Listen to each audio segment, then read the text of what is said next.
Por ponerles un ejemplo muy peculiar, por ejemplo en el caso de NASCAR, las presiones de las gomas en NASCAR son muy diferentes a cualquier otro tipo de categoría en el mundo, digamos. En NASCAR o en IndyCar la presión de las gomas son diferentes en su costado derecho que en su costado izquierdo. Es muy peculiar esto. La llanta delantera izquierda y la llanta trasera izquierda llevan una presión y la llanta delantera derecha y trasera derecha llevan otra presión. Así que normalmente ponen a 35 libras las llantas derechas, que es el externo de la pista, y solo ponen 10 libras, lo cual es bajísimo, en las llantas del lado izquierdo, que es para donde queda el apex de la curva. Normalmente en NASCAR se corre en sentido inverso a las manecillas del reloj y por lo tanto todas las vueltas en el óvalo son a la izquierda. La presión menor, como le decimos 10 libras, va en el interior, en el costado interior a la curva, o sea en el lado izquierdo. Así que con eso logran un efecto que haga que el auto casi que automáticamente esté dando vuelta a la izquierda, que quiera dar vuelta a la izquierda, como dicen, y con esto logran el mejor agarre, el agarre súper óptimo para este circuito, para estas categorías. Ahora bien, hay otra variable importante que debemos considerar y es en cuanto a medida de la goma. Una cosa, como todos ustedes sabrán, es el perfil de la llanta, el cual tiene una medida, y otra cosa es el stagger de la llanta.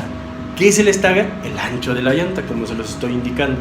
No ocupamos, como en las llantas de Fórmula 1, llantas tan anchas, no estamos tanto contacto, estamos hablando de condiciones diferentes que se nos presentan en un rally de asfalto, por lo cual lo ideal es mantener un stagger de medida 2.25 y el perfil de la llanta, mientras más reducido sea, abusados, porque va a ser muy fácil ponchar, va a ser muy fácil blisterear la llanta, quiere decir que le salen chipotes y puede reventar la llanta y puede degradar inclusive más fácil. Entonces no se ocupa una llanta con un perfil para asfalto menor a 50 abusados y también pues no mayor a 55, porque también mientras el perfil sea más ancho pues también vas a causar mayor resistencia a la tracción. Ahora bien, toquemos el tema de las gomas para lluvia. Cambia dramáticamente porque no necesitamos un neumático que sea slick, necesitamos un neumático con el dibujo necesario, el cual nos brinde desplazar en mayor velocidad el agua sobre el asfalto. Por lo tal, si nosotros tenemos agua entre el asfalto y el patch contact, vamos a perder dramáticamente grip, adherencia. Por lo tal, las gomas de lluvia normalmente no tienen un tread wear muy alto, como el caso de este slick que trae, lo repetimos, 60 de tread wear. Una goma para lluvia va a tener de 150 a no más de 220 sería lo ideal. Deben de seguir siendo llantas suaves, pero que tengan el dibujo adecuado para desplazar por medio de los canales hacia afuera el agua, evitando que se acumulen demasía entre el parche de contacto y el asfalto. Así que igual para rallies, un neumático de lluvia podemos utilizar una llanta de línea, de las que manejan normalmente en línea a venta al público las marcas de neumáticos. Una llanta de carreras sobre lluvia aquí en México es complicadísimo y es carísimo el traer llantas de competencia de lluvia. Claro, si algún día pueden correr en Europa y existen las opciones sobre este tipo de neumáticos, qué mejor, ¿no? Ahora bien, otra cosa que va a cambiar hablando de neumáticos para lluvia es el stagger de la llanta. No necesitamos una llanta tan ancha, no necesitamos tener tanto contacto también en la superficie. Porque mientras mayor sea el stagger, más agua va a tener que desplazar la goma y va a ser muy complicado que encuentres un neumático de 225, por ejemplo, que desplace eficientemente el agua. Así que bajamos dramáticamente hasta 195, 185 el stagger para una llanta que vamos a utilizar en condiciones de lluvia o asfalto mojado también. Ahora igual tenemos que hacer un esquema de trabajo sobre la llanta de lluvia, probarla en lluvia y probar presiones sobre la lluvia. Entonces ver qué presión a esa goma le queda mejor y tiene mayor agarre, igual trabajando en horarios 9 de la mañana, porque puedes arrancar un rally sobre lluvia, después se puede quitar y cambiamos slicks, pero supongamos igual un rally completamente lluvioso o con condiciones húmedas, pues igual probar horarios 9 de la mañana, 11 de la mañana, 1 de la tarde, 3 de la tarde. Ahora bien, sobre lluvia, ojo con bajar mucho la presión. Cuando uno baja mucho la presión, lo vamos a ver en un esquema, el agua pasa más fácilmente sobre el interior de la goma y con ello crea un aquaplaning natural. O sea, si estamos viendo, nuestra goma solamente está pisando un poco en las orillas, hacia las orillas, y el que pase agua por el medio va a ser muy fácil tener aquaplaning, y ya sabemos que sobre aquaplaning, el cual lo tratamos de evitar, es muy fácil perder el control del automóvil. Pero al igual con una presión alta, el contact patch se reduce.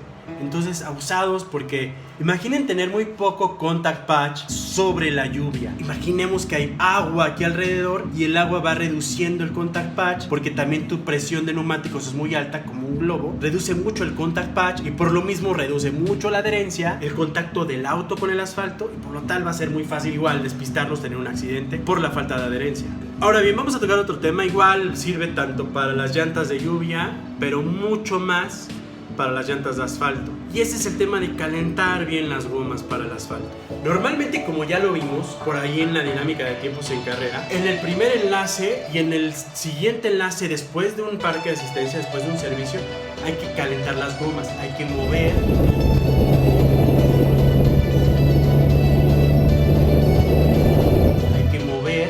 el volante para friccionar y empezar a causar temperatura en los neumáticos, que normalmente, ya lo dijimos, se sobreinflan y hay que bajar. Una vez que estén calientes, antes de arrancar el tramo, el copiloto tiene que bajar la presión de los neumáticos para que queden ya en temperatura con la presión debida antes de arrancar el tramo. Pero es importante el que consideren y hagan una estrategia de calentamiento de neumáticos.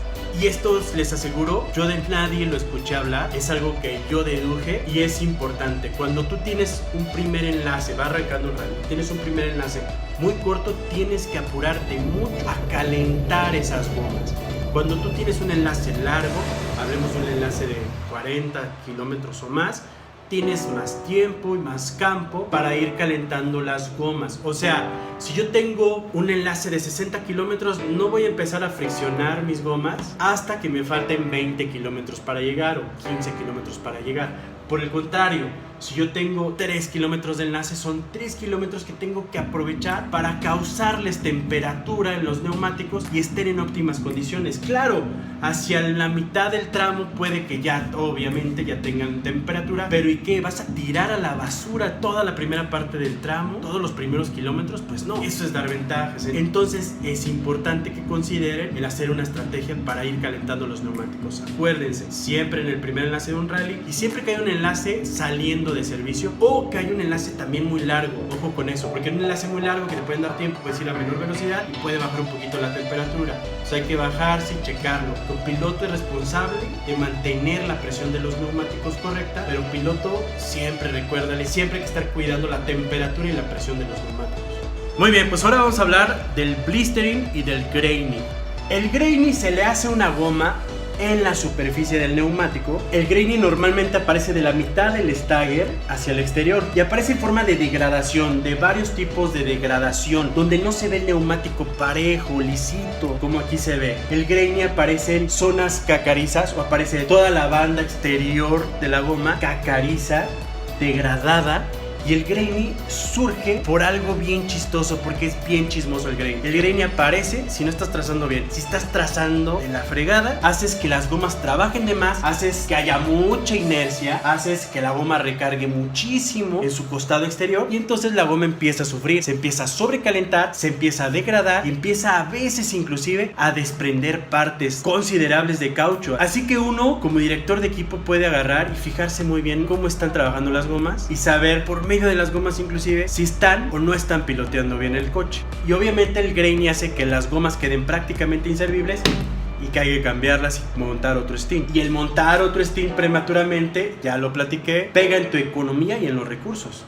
También el graining puede aparecer si el neumático está demasiado bajo. También puede aparecer por un sobrecalentamiento y empieza a haber graining. Y otro motivo del que puede ser graining pues es por un defecto de fabricación, pero es complicadísimo que eso suceda realmente. Ahora hablemos del blistering. El blistering no es otra cosa más que chipotes que llegan a aparecer en el perfil de la llanta, porque hicimos un ras más allá de la cuenta, le dimos un golpe, etcétera, etcétera, y pueden empezar a aparecer este tipo de ampollas. También puede haber blistering en el interior, pero no es común realmente en los rallies. Puede ser más común, por ejemplo, en un monoplaza, en un Fórmula 1 de ruedas descubiertas.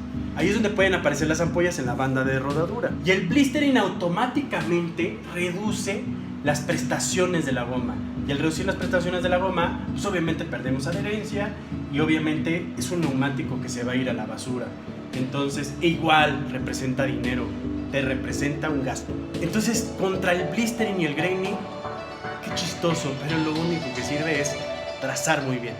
Y bueno, ya para ir cerrando el tema, vamos a platicar, por ejemplo, si existe o no limitaciones de uso de stints por carrera o rally. En las pistas normalmente sí los limitan. Los limitan a un cierto número de stints por auto. Y por decir, les dan 6 stints por fin de semana. Y entonces ustedes se preguntarán, bueno, te dan tus 6 stints, pero pues yo por debajo del agua, en el camión de refacciones puedo llevar 2 stints más, ¿no? Pues no, la FIA controla por medio de sus comisarios en pista, jueces de hechos también, marcan esta goma como es de rallies, pues no tiene el código, no tiene el número, pero llevan un número que normalmente es en amarillo, que está identificable. Eso con un escáner, pues pueden deducir, estos 6 números se le dieron a estos 6 stints que está utilizando tal coche de tal equipo. Entonces siempre un comisario se puede acercar, escanear y corroborar que el stint es de los que te dieron y no que el stint pues lo sacaste pirata, ¿no? Que estás haciendo trampa y lo sacaste del camión de las refacciones, ¿no? En rallies la verdad es que no nos limitan el uso de stints, pero pues igual el uso de stints también pues pega fuerte en tu economía. Normalmente una goma de asfalto de rallies dura más que unas slicks para pista. Y en pista inclusive tienen a un encargado exclusivamente para las gomas. Y cuando montan un stint al auto, las gomas ya van en la temperatura y presión correctas para ser utilizadas en el momento, a su más óptimo estado. Por eso es que también si ven en la Fórmula 1 y en otras categorías, pues están los calentadores que los colocan sobre la llanta y hacen que la llanta se mantenga caliente. Pero ese personaje que destinan directamente al cuidado de las gomas, pues también va marcando con el código que les va marcando inclusive cuándo se usaron esas gomas, si cambiaron ese stint y pusieron otro, cuántas vueltas dio con ese stint, para llevar un control preciso y exacto de cada stint que están usando. Porque en pista sí de repente puedes calzar gomas nuevas o sticker tires. Se les dice sticker tires cuando normalmente traen hasta la estampa, ¿sabes? Hasta la calcomanía del fabricante, que es una de las garantías de que una llanta está nueva. Entonces ellos pueden rodar con unas gomas nuevas, tanto número de vueltas, bajarlas, volver a montar otro stint nuevo, usarlo un cierto número de vueltas y después volver a montar el primer stint que ya trae ciertas vueltas, pero que tal vez ya tenga su mejor rango de performance, de agarre y de condiciones, que puede ofrecer lo mejor de sí en la goma, y lo vuelven a montar para calificar comúnmente, y de repente lo pueden utilizar para las últimas vueltas de la carrera. Más o menos así es la planeación de los stints para las carreras en pista, en autódromo. Así que como podrán ver, por eso es que a las gomas se les llama el arte negro o el arte oscuro, porque realmente son tantas las variaciones y las condiciones que debemos de tomar en cuenta, tanto condiciones internas de la goma como condiciones externas, de las cuales tenemos que saber para poder aprovechar y que nuestras gomas ofrezcan el mejor performance de ellas, que ofrezcan el mejor agarre y que nosotros como pilotos las hagamos durar también.